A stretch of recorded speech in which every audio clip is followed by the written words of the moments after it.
La inmigración árabe a República Dominicana. La compartimos con todos ustedes en un reportaje especial.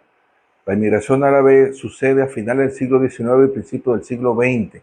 Básicamente, árabes provenientes del Líbano, del Siria y de Palestina. La primera oleada de inmigrantes llegó al país en el año 1800. La segunda gran oleada se da entre el 1900 y el 1930. Hubo un momento en que tuvimos en nuestro país la comunidad más grande de árabes de toda América Latina. A veces se confunde a los árabes con los turcos y hay una gran diferencia tanto en términos étnicos y de idioma, pero también en términos culturales.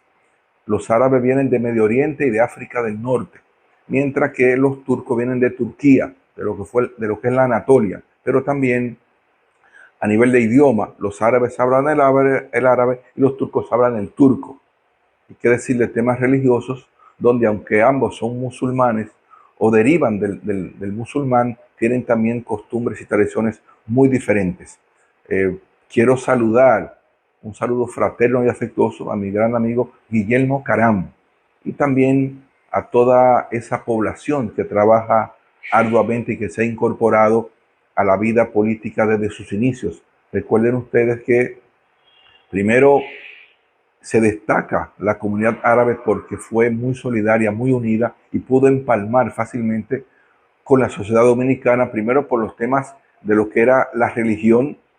Los emigrantes acá practicaban la religión católica, lo que permitió fácilmente empalmar, hacer acopio con la población dominicana, pero también se mezclaron a nivel familiar y eso pues permitió una inserción en la vida política, cultural y social en corto tiempo. Para todos ustedes, la historia de la inmigración árabe en nuestro país en camino real. La inmigración a República Dominicana viene de siglos. Un caso es el de los árabes, que para 1886 comenzaron a llegar por estas tierras. Se entiende que en realidad desconocían la existencia de este país y que nunca habían oído hablar de él. Pero ¿qué motivos tuvieron para llegar aquí? ¿Por dónde llegaron? ¿Dónde se establecieron en principio? ¿Cómo vivían? ¿Y a qué actividades se dedicaban? Básicamente, en los albores de esa gran emigración, se debió fundamentalmente a razones económicas y religiosas.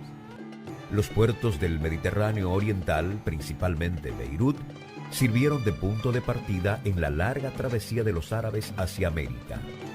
Las Islas Canarias servían a los buques como último lugar para recalar en Europa, antes de entrar en las aguas del mar Atlántico y llegar a América. Cuando se decía América, el punto de referencia era Estados Unidos.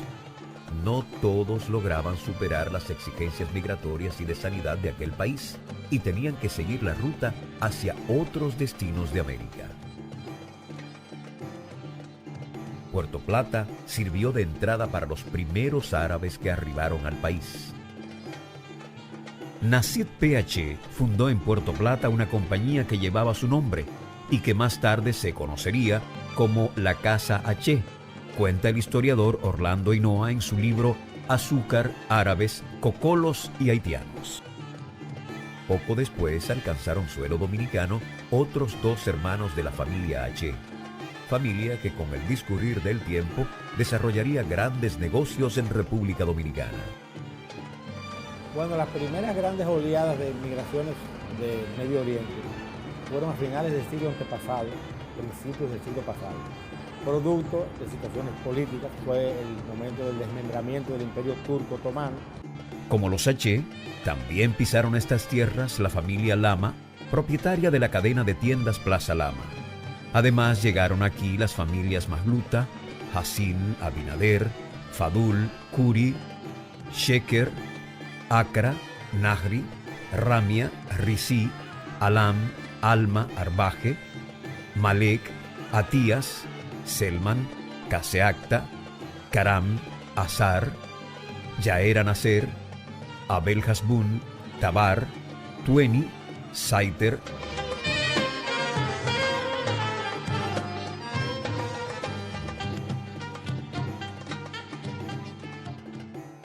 Bueno, yo conviví más con mi familia paterna, que vivía en San Pedro de Macorís, Los Caramba. Mi segundo apellido es Herrera, pero también es libanés, solo que mis ancestros herreros provinieron Líbano, Cuba, Haití, San Juan, y en Cuba le cambiaron el nombre. El apellido verdadero de mis ancestros maternos era Nayar Haddad, y Haddad en árabe significa herrero, y el inspector de migración le puso Herrera a mi abuelo materno, que no conocí porque murió antes de yo nacer. Mi vida fue principalmente con mi abuelo y mi familia paterna en San Pedro de Macorís. Mansur, como se llamaba mi abuelo, nació en Hazurum, que es una villa al norte del Líbano. Nació aproximadamente en el 1890. Se casó muy joven y vino al país en el año 1908 porque se había casado con Zaira Rizzi, que es uno de los Rizzi tenían negocios en los ingenios azucareros o asociados a las zonas cañeras. Entonces vinieron a trabajar en los negocios de esa familia, y ahí fue que comenzó la vida de mi abuelo en San Pedro de Macorís. Vino casado con una hija mayor que se llamaba Rosa, y papá nació en el 1910, es decir, 2 años después de haber llegado mi abuelo al país. Crearon una familia de 8 hijos, mi papá era el tercero, y se dedicaron primero, como te dije, a los negocios asociados a la siembra de caña y producción de azúcar, y después se fueron independizando al comercio en general, porque mi abuelo llegó a ser buhonero, además de trabajar en la tierra. Por eso yo siempre lo defino como, o me defino que desciendo de un hombre con manos callosas y con tierra en las uñas por las faenas agrícolas que elaboraba. Los árabes que llegaban a territorio dominicano provenían de poblaciones rurales. Se trataba de campesinos sin capital cultural para destacarse en actividades profesionales alguna. Sin embargo, se dedicaron a actividades comerciales y no a la agricultura.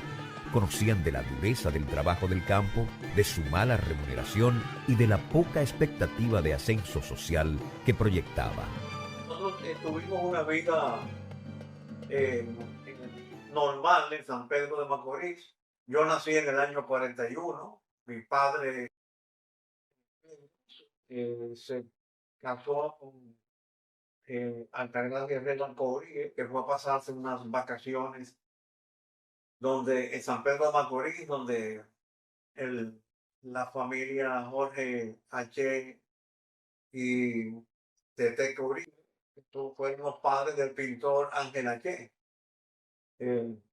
Yo estudié en toda la escuela pública en San Pedro y en el liceo secundario hasta el año 1955, que ingresé a la universidad para estudiar ingeniería. En aquellos tiempos solamente se estudiaban 5 carreras: odontología, filosofía, medicina, ingeniería y filosofía. Y como yo era un buen estudiante de matemáticas, tanto en la escuela como mi familia me empujaron hacia la ingeniería. Mi profesión es ingeniero civil. Y eso es lo que... Pero nunca la ejercí, porque inmediatamente cayó la dictadura, se abrieron nuevos horizontes, nuevas áreas de la administración pública. E ingresé a la Oficina Nacional de Planificación. Ahí fui becado para hacer una maestría en el Programa Interamericano de Planificación Urbana y Regional, que se desarrolló en Perú con el auspicio de la OEA, la Universidad de Yale y la Universidad Nacional de Ingeniería, donde obtuve la maestría en planificación. En el país, los árabes todavía se les dice turcos, sobrenombre que le vino porque a finales de 1800 y a principios de 1900 muchos llegaron con pasaporte del Imperio Turco Otomano. Para 1920 en el país ya se habían asentado más de 1.300 árabes, distribuidos por casi todo el territorio nacional. Para la fecha se habían nacionalizado 162. Magali, mi hermana, era directora de Profamilia y basta decir que fue condecorada por Joaquín Balaguer con la máxima orden Duarte Sánchez y Mella. Está en la documentación que se le entregó, las pruebas de ello. De manera que nosotros nos integramos totalmente a la vida dominicana.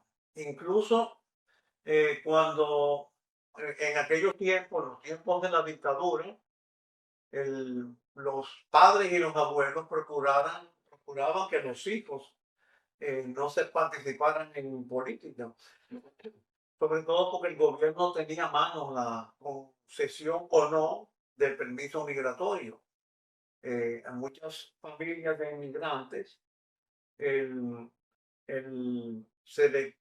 prácticamente se le impedía vivir en el país al negarle los permisos de migración. Y por supuesto mis padres y mis abuelos eran temerosos, pero al mismo tiempo mi abuelo insistía mucho en que nosotros descendíamos de un libertador libanés, maronita, el Joseph Ben Karam, que cuando yo no me explicaba por qué si me trataban de obstaculizar que yo participara en política, al mismo tiempo me exaltaban que en nuestra ascendencia había líderes religiosos y políticos del Líbano. No se puede olvidar, un dato interesante es que cuando mi abuelo vino, Líbano formaba parte de lo que se llamaba la Siria otomana o la Gran Siria, que incluía Siria, Palestina, Líbano y otras jurisdicciones más. Y al ser Siria otomana, las personas viajaban con pasaporte turco. Por eso que nos dicen turcos, en lugar de árabes o libaneses, ¿no?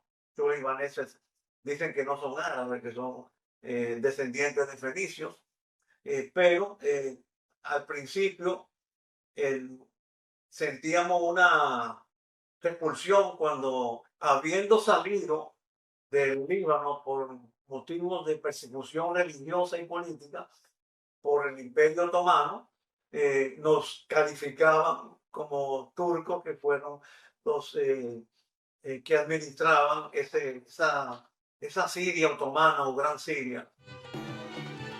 Esta es la población árabe en 1920. En Santo Domingo, 250. En San Pedro de Macorís, 204. En Santiago, 196. En Pacificador, San Francisco de Macorís, 155. En Espaillat, 125. En El Ceibo, 80. En La Vega, 61. En Azua, 58. En Puerto Plata, 55. En Barahona, 54. En Samaná, 47. En Montecristi, 31. La inmigración árabe estuvo marcada por jóvenes hijos de agricultores pobres.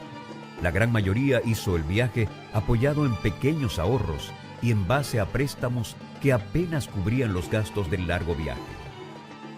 El nivel de pobreza que exhibían estos inmigrantes era tal que fueron desalojados por inspectores de sanidad debido al hacinamiento en que vivían en San Pedro de Macorís, relata Orlando Hinoa. Yo no creo que fueran campesinos, yo lo que sé era que eran gente maronitas y los turcos dentro de su imperio eran musulmanes, es decir que no eran bien vistos. Los inmigrantes árabes desde su llegada se dedicaron casi en su totalidad al comercio ambulante. Desarrollaron habilidades de buhoneros y se movilizaban por las zonas en donde operaban los ingenios azucareros y por zonas rurales. Mi padre, inicialmente un buhonero libanés, terminó siendo un rico terrateniente azucarero, cuenta Antonio Zaghloul en su libro Macorís del azúcar. Los árabes saben negociar por una simple razón histórica. Los árabes eran descendientes de Mahoma y Mahoma era comerciante. Mahoma transportaba mercancía de un sitio a otro en el desierto. Entonces, para los árabes, el comercio es una profesión honorable.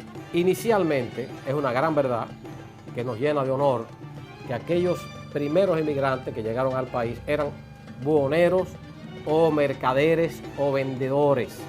Era el oficio más fácil que podían hacer, comprar y vender. La llegada de los primeros árabes coincidió con el proceso de desarrollo y modernización que vivía el país. Para entonces, el dictador Ulises Heró Lilis impulsaba la construcción del ferrocarril, el alumbrado eléctrico y el cable submarino. Además, seguía en apogeo la industria azucarera, apogeo que se había iniciado previo al ascenso de Lilis. Ahí estaba en una época de progreso. A partir de 1874 hasta 1916, digamos hasta el inicio de la primera ocupación estadounidense, el país progresó mucho dentro del campo agrícola. La industria azucarera se desarrolló, nuevos productos para la exportación como el cacao, como el guineo, el café, y eso hizo una expansión de las ciudades, un incremento del mercado interno. Es decir, que tanto el comercio interno como el comercio de exportación aumentaron considerablemente. Y entonces, dentro de ese mundo de progreso, el árabe se dedicó a ser comerciante. Los libaneses, sirios y palestinos que se asentaban en territorio dominicano arrastraron algunos contratiempos con el comercio local. El sistema de comercio tipo buhonero, promovidos por los extranjeros, generaba diferencias con los comerciantes locales. Además de la innovadora manera de comercializar sus mercancías puerta a puerta, los libaneses, sirios y palestinos también introdujeron el fiao. El comercio local, que pronto se vio afectado por los comerciantes árabes, empezó a orquestar una campaña de descrédito en contra de estos, relata Orlando Hinoa. Fueron buhoneros, prácticamente inventaron el comercio puerta a puerta, vendían de todo en las calles, daban crédito. Era una serie de cosas que aquí no se acostumbraba y creó cierta resistencia al comercio instalado en el momento. En la campaña de descrédito se le calificaba de incultos, contrabandistas y de promover un estilo de vida miserable. En una petición al Congreso Nacional el 9 de junio de 1896, 17 comerciantes de San Pedro de Macorís se refirieron al comercio árabe y en específico a su forma de vivir.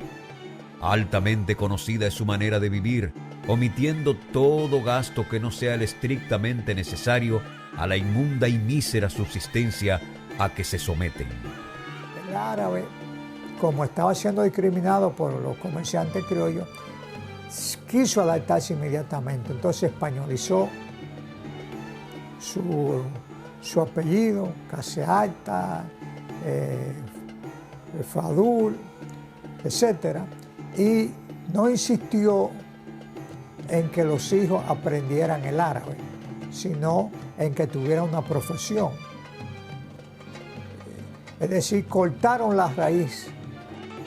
Con el tiempo, los árabes se sobrepusieron a la campaña de descrédito y se convirtieron en una verdadera fuerza de la economía dominicana.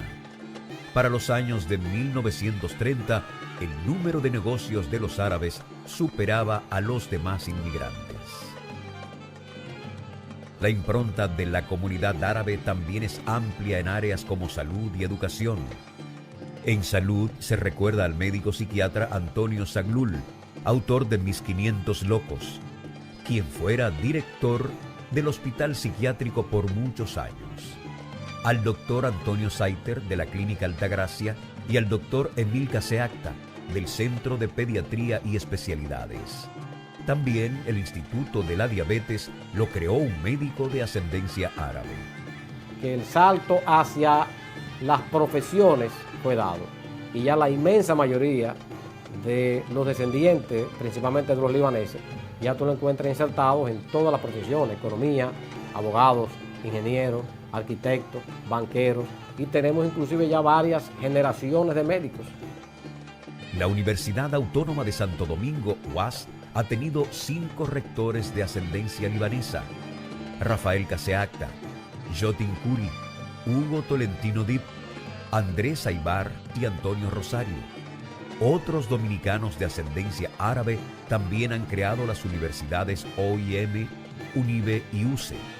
En política, el más destacado ha sido el extinto Jacobo Magluta, quien ocupó la presidencia y vicepresidencia de la República y también la presidencia del Senado. Se estima que en la actualidad en el país viven más de 100.000 árabes y dominicanos de ascendencia árabe. El árabe se adaptó a la sociedad dominicana. Mejor que el haitiano, mejor que el puertorriqueño y mejor que el cocolo. ¿Qué influyó en esa mejor adaptación? La geografía. Cuando un árabe quería volver a su país de origen, duraba hasta un año en el viaje viviendo la familia. Entonces él perdía el control del negocio y gastaba mucho dinero además del viaje. Los árabes, que comenzaron a llegar a República Dominicana en 1886, vinieron a quedarse para siempre.